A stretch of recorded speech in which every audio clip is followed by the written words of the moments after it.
안녕하십니까. 나라사랑학교의 최환열 대표입니다. 오늘 이 시간에는 나라사랑신학 7번째 시간으로서 10계명에 나타난 하나님 나라라는 제목으로 말씀을 나누도록 하겠습니다. 오늘 말씀의 본문은 출애굽기 20장 1절에서 17절까지의 내용인데요. 10계명을 말하고 있는 그 내용입니다.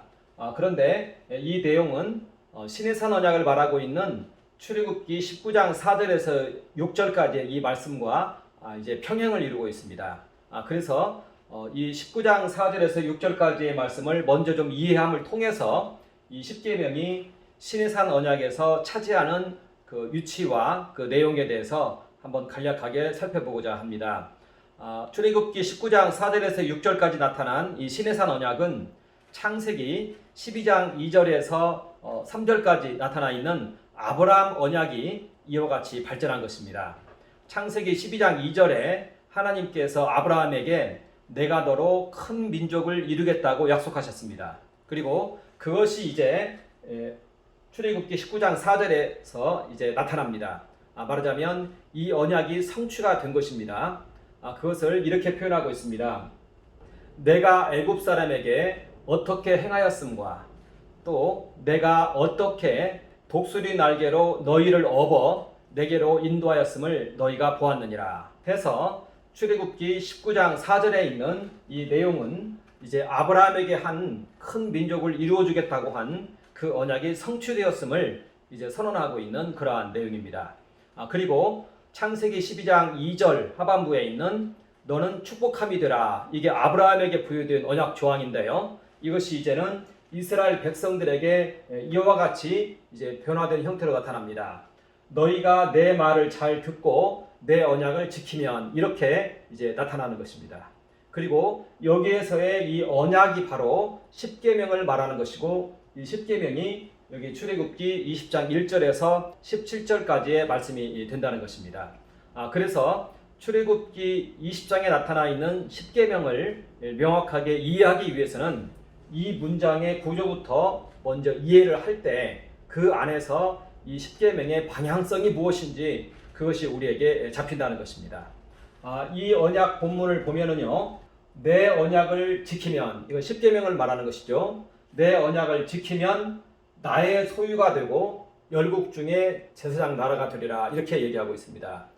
이 말씀의 내용은 아브라함 언약에서 창세기 12장 3절에 나타나 있는 모든 족속이 너로 인하여 복을 받을 것이다 하는 언약 조항이 이렇게 이제 발전을 한 것입니다. 자, 그런데 이때 내 언약을 지키면 나의 소유가 되고 제사장 나라가 되리라, 이렇게 얘기를 했습니다. 여기에서 보면 이 언약은 10계명을 말하고 있는 것인데요. 이 10계명의 방향성이 나타나 있습니다. 그것은 바로 나라가 되어지는 것에 대한 방향을 가지고 있다는 것입니다. 이 10계명을 예수님께서는 하나님 사랑과 이웃 사랑으로 얘기를 했습니다. 그래서 이 하나님 사랑과 이웃 사랑도 궁극적으로 하나님 나라를 지향하고 있다는 것을 알 수가 있습니다. 여기 보면은요, 내 언약을 지키면 나의 소유가 된다고 얘기했습니다. 여기에서의 소유란 개념, 그리고 하나님의 백성이란 개념이 창세기 17장에 나타나 있습니다. 우리 지난 시간에 한번 배웠는데요. 우리를 온전히 하나님께 드렸을 때 우리가 하나님의 소유가 되는 것이고, 그들을 가리켜서 하나님께서는 나의 백성이다, 이렇게 얘기를 하는 것입니다. 여기에서 이제 하나님의 나라가 출현한다는 것입니다. 그러니까 나의 소유가 된다, 이것은 바로 하나님의 백성을 지칭하는 것이고, 이것이 바로 하나님의 나라라는 것입니다. 그리고 출애굽기에서는 제사장 나라라고 표현이 되어 있고, 이것을 예수님께서는 하나님 나라라고 표현을 했다는 것입니다. 자, 그러니까 예수님의 이 하나님의 나라는 결국 이 제사장 나라에서 온 개념이고, 그리고 10계명에서 온 개념이라는 것입니다. 그래서 예수님께서는 하나님 사랑과 이웃 사랑을 얘기했는데, 바로 여기에서의 이 이웃 사랑은 나라를 형성하는 데 절대적으로 필요한 이웃 사랑이라는 것입니다. 그러니까 이 이웃 사랑은 나라 사랑으로 교환이 능히 가능하다는 것입니다. 그리고 예수님은 그렇게 교환해서 사용을 했고, 그래서 이 하나님 나라라는 개념을 여기에서 도출했다는 것입니다. 그러니까 하나님 사랑과 나라 사랑에서 이 사랑은 하나의 그 내용물을 말하는 것입니다. 추상명사입니다. 그래서 이 사랑은 생략이 가능한데 이 하나님 사랑과 나라 사랑에서 이 사랑을 생략했을 때 이것이 바로 하나님 나라가 된다는 것입니다. 예수님의 메시지의 주제 그리고 예수님의 평생토록에 추구했던 것은 하나님 나라였는데 그 하나님 나라의 메시지가 바로 여기에서 이렇게 나타난 그러한 내용이라는 것입니다. 그래서 예수 그리스도의 하나님 나라의 기원이 바로 여기에 있다는 것입니다. 그러니까 하나님 사랑과 이웃 사랑에서 이 사랑은 이제 추상명사니까 이것은 이제 생략이 가능합니다. 이렇게 했을 때 하나님 나라가 여기에서 출현을 한다는 것입니다. 이것이 바로 예수님께서 가지고 계셨던 하나님 나라에 대한 개념이었던 것입니다. 자, 그러니까 십계명에 나타나 있는 그 이웃 사랑의 여러 가지 그 윤리들은 우리 어떤 개인적인 한 존재의 그 윤리를 고양시키기 위한 그러한 윤리적인 계명이 아니라 바로 나라 사랑을 위한 나라 형성을 위한 애국심과 관련된 그러한 이웃 사랑이었다는 것입니다. 그러니까 기독교 윤리의 핵심은 개인적인 어떤 윤리가 고양되는 것이 핵심이 아니라 그건 부차적인 것입니다. 오히려 애국심이라는 것입니다. 나라 사랑이고 애국심이라는 것입니다. 이것이 이제 기독교 윤리의 핵심이고 역사적으로 보았을 때도 항상 이와 같이 나타났습니다. 항상 진정한 그리스도인들은 그 나라의 나라 사랑으로 애국심으로 그 신앙이 반영되어서 나타났다는 것입니다. 이것은 역사가 증명하고 있습니다. 그래서 십계명에 나타나 있는 그 이웃사랑은 바로 나라 사랑이었고 바로 애국심을 말하고 있었고 이것이 바로 기독교 윤리의 핵심이었다는 것입니다. 이제 이러한 내용들을 중심으로 해서 이제 말씀을 살펴보도록 하겠는데요. 저는 먼저 첫 번째 주제로서 하나님 나라를 산출하는 십계명이라는 주제를 먼저 말씀을 드리고자 합니다. 이 내용을 다시 한번 여기서 정리하고자 하는 것입니다.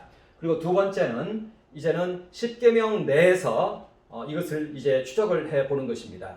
그래서 두 번째는 하나님 사랑에 관한 십계명의 언약 조항이 있습니다. 이것이 바로 1계명에서 4계명까지가 하나님 사랑에 관한 언약 조항입니다. 그리고 5계명에서 10계명까지가 이웃사랑의 개념인데요. 이건 나라 사랑을 지향하고 있는 이웃사랑입니다. 그래서 나라 사랑의 이웃사랑 조항이 또 5계명에서 10계명까지 있습니다. 자, 그리고 이렇게 시내산 언약, 즉 시내산에서 모세에게 10계명이 주어질 때 그 아래에 있는 백성들은 금송아지 사건에 빠져 있었습니다. 우상 숭배에 빠져 있었습니다. 이것이 거의 동시적으로 일어납니다. 그러니까 시내산에서는 이 10계명 언약이 주어지고 밑에서는 정작 그 언약의 당사자들인 그 백성들은 우상 숭배에 빠져 있었던 것입니다. 금송아지 우상 숭배 사건입니다. 그렇기 때문에 10계명의 내용을 보면은 말라라는 금지 조항, 말라라는 부정 명령이 대부분을 이루고 있습니다. 10개 중에서 2개는 긍정 명령이고요. 8개는 전부 부정 명령입니다. 바로 시내산 아래에서 행해지고 있는 언약 당사자들의 그 모습이 나타나 있다는 것입니다. 그래서 이 10계명에 있는 온통 부정 명령들은 전부 제사를 지칭하고 있습니다. 제사를 통해서 이러한 죄를 벗어나서 온전한 의에 이르는 그것을 이미 지칭하고 있다는 것입니다. 그래서 10계명에 나타난 모든 부정 명령들은 바로 제사 명령이라는 것입니다. 그리고 그 제사가 바로 십자가로 연결되어지는 것이고 그것이 바로 복음인 것입니다. 이것이 바로 10계명과 제사의 관계 혹은 율법과 복음의 관계인 것입니다. 그래서 10계명은 끝없이 우리에게 제사를 말하고 있다는 것입니다. 바로 이 금송아지 사건이 이 제사를 의미하고 있고 제사를 의미하고 있는 그 10계명이라는 것입니다. 그리고 이 10계명의 핵심은 속죄제인데요. 그리고 이 속죄제는 오늘날에는 복음 전도로 발전해 있다는 것입니다. 저는 이러한 흐름을 주제로 해서 오늘 말씀을 나누고자 하는 것입니다. 먼저 첫 번째 주제로서 하나님 나라를 산출하는 10계명에 대해서 간략히 한번 말씀을 나누고자 합니다. 아까도 말씀드렸다시피 10계명의 지향점은 하나님 나라라는 것입니다. 말하자면 10계명은 여기 시내산 언약에서는 나의 언약으로 기록이 되어 있습니다. 이 나의 언약, 내 언약, 이것은 바로 하나님 사랑과 이웃 사랑으로 예수님께서는 재해석을 하고 있습니다. 신명기에 있는 모압 언약에서 이렇게 나타납니다. 이것을 예수님께서는 취했던 것입니다. 그리고 하나님 사랑과 이웃 사랑은 방향이 무엇이냐? 여기 보면은 하나님의 소유가 된다는 것입니다. 이렇게 하나님의 소유가 되어야 그게 하나님의 나라가 되는 것입니다. 그래서 이 하나님 사랑, 이웃 사랑 혹은 10계명의 방향은 하나님의 소유가 되는 것이라는 의미입니다. 그리고 이 하나님의 소유된 자들이 바로 하나님의 나라를 구성하고 있더라는 것입니다. 그래서 하나님 사랑과 이웃 사랑에서 하나님 나라가 출현했고, 이 이웃 사랑은 하나님 나라를 출현시키기 위한 그러한 이웃 사랑이라는 것입니다. 자, 그러니까 여기 10계명에서의 이웃 사랑은 바로 나라 사랑을 의미하고 있다는 것입니다. 나라 사랑을 향한, 나라 사랑을 위한 이웃 사랑이라는 것입니다.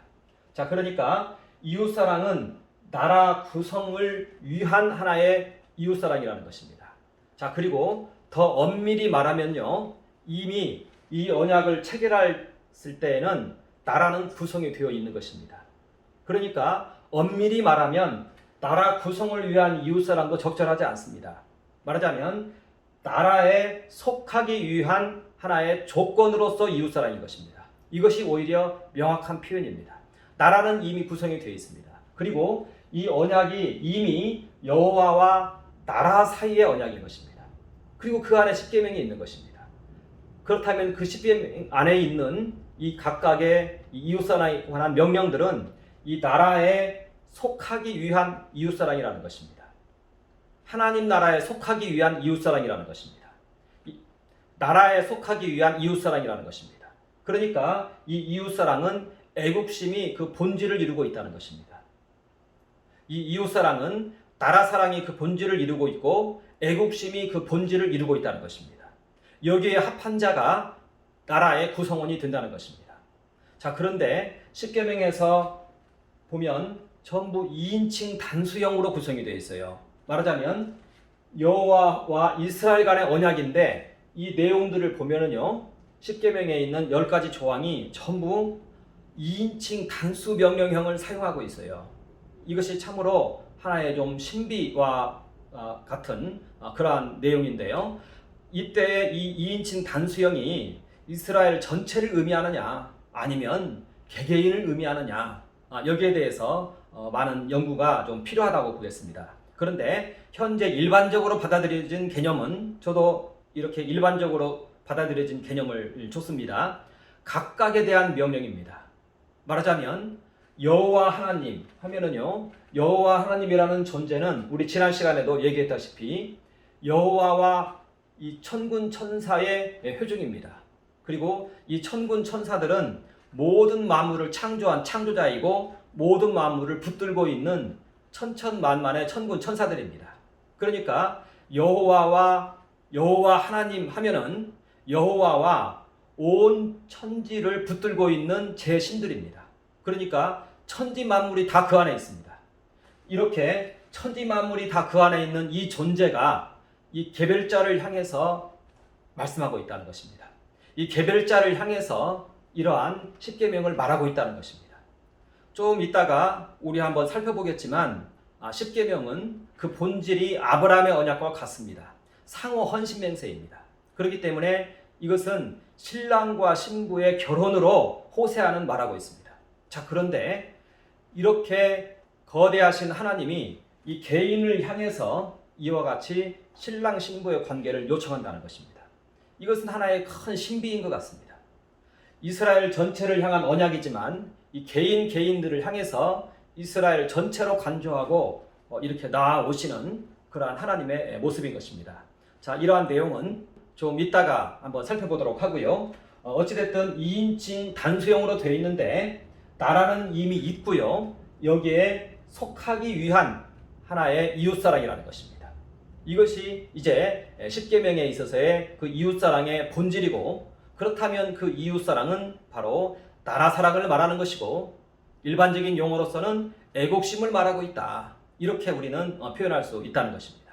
자, 그래서 이 십계명은 여호와와 이스라엘 사이의 언약입니다. 여호와와 모세 사이의 언약이 아닙니다. 모세는 대리인이었습니다. 한 개별자가 아닙니다. 이 전체 나라 사이의 언약인 것입니다. 그래서 십계명의 이웃사랑은 나라 사랑이라는 것입니다. 그리고 특히 하나님 나라로서의 이 나라 사랑을 말하고 있다는 것입니다. 여기에서 이제 우리 하나 좀 유의해야 될 것이 있습니다. 그것은 뭐냐면 이 십계명에 있는 이웃사랑 혹은 그 나라 사랑이 이원론에 빠지면 안 된다는 것입니다. 과거에 구약 시대에서는 이 하나님 나라가 이스라엘에게 갇혀 있었습니다. 자, 그런데 새 언약의 가장 큰 변화는 예수께서 이 막힌 담을 허물었다는 것입니다. 그렇기 때문에 이 이웃사랑이 교회 내에 혹은 이스라엘 내에, 육적 이스라엘 내에 갇혀 있는 것은 엄격히 금지가 됩니다. 이것이 새 언약의 가장 큰 특성입니다. 그러니까 사도 바울 메시지의 핵심이자 전체라고 말할 수 있습니다. 사도 바울 메시지의 핵심은요, 그리고 그 메시지의 이 전체는요, 예수께서 막힌 담을 허물었다는 것입니다. 유대인과 이방 사이에 막힌 담을 허물었다는 것입니다. 이제는 이 전체가 하나님 나라의 영역 속에 사실은 들어왔다는 것입니다. 이것을 예수께서는 마태복음 28장 18절에서 20절에서 복음 전도 대명령을 통해서 이것을 선언하셨습니다. 그 내용을 보면 이렇습니다. 하늘과 땅의 모든 권세를 내게 주셨으니, 이것은 뭐냐면요, 이미 이 세계의 모든 나라가 영적으로는 예수 그리스도께 접수되었다는 것입니다. 영적으로는 모두 다 예수 그리스도께 속하였다는 것입니다. 이것을 선언하신 것입니다. 그러므로 너희는 가서 모든 족속을 제자 삼으라는 것입니다. 여기에서 모든 족속이 뭐냐면요, 오늘날의 나라들입니다. 그 당시에는 나라가 로마 하나밖에 없었습니다. 나머지의 모든 나라들은 전부 족속들로 간주됩니다. 그래서 여기에 있는 족속들은 바로 우리 나라, 각각 속한 나라를 말하는 것입니다. 이것은 혈육이 속한 나라를 말하는 것입니다. 그리고 이 혈육에서는요, 그 혈육을 사랑하는 자, 나라를 사랑하는 자, 그에게 이 혈육을 대속할 수 있는 권세가 있습니다. 그 나라의 진정한 주인이 될 수 있는 권세가 나라 사랑에 있다는 것입니다.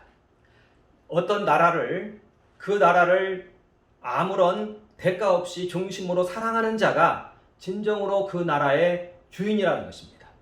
오히려 그 나라를 이용해서 자신의 이 안위를 구하는 그러한 정사와 권세자들이 그 나라의 주인이 아니라 그들은 속이고 있는 것이고, 오히려 하늘과 땅의 모든 권세는 말씀 하나님이신 예수께 십자가로 인해서 이제 접수가 되었고, 이제는 각 나라에 있는 혈육에 속한 자들이 자기 나라를 위해서 속죄제의 제사를 드리고, 그리고 복음 전도에 대한 결단을 하면 그 나라는 하나님 나라로 간주된다는 것입니다.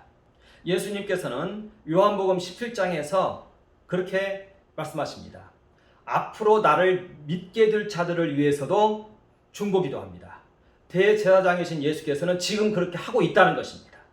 그러니까 나라 전체를 위해서 이러한 자가 출현을 하면은 그 나라를 위해서 기도를 한다는 것입니다.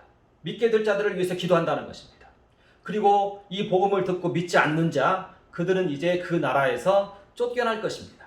이것이 이제 궁극적으로 이루어질 그러한 심판의 그러한 모습인 것입니다. 이렇게 천국은요, 존재 양태가 알곡과 가라지가 함께 존재하는 존재 양태를 가지고 있습니다.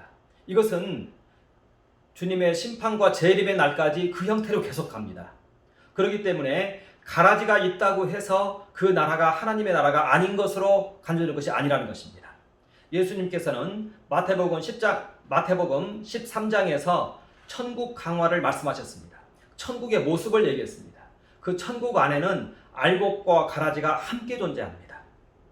그러니까 믿는 자들이 그 나라에 있고, 그가 자신의 나라를 위해서 목숨 바쳐 속죄제의 제사를 드리고 있고, 그리고 복음 전도에 대해서 결단을 하였다면 이제 예수님께서는 그 나라를 하나님 나라로 간주하신다는 것입니다.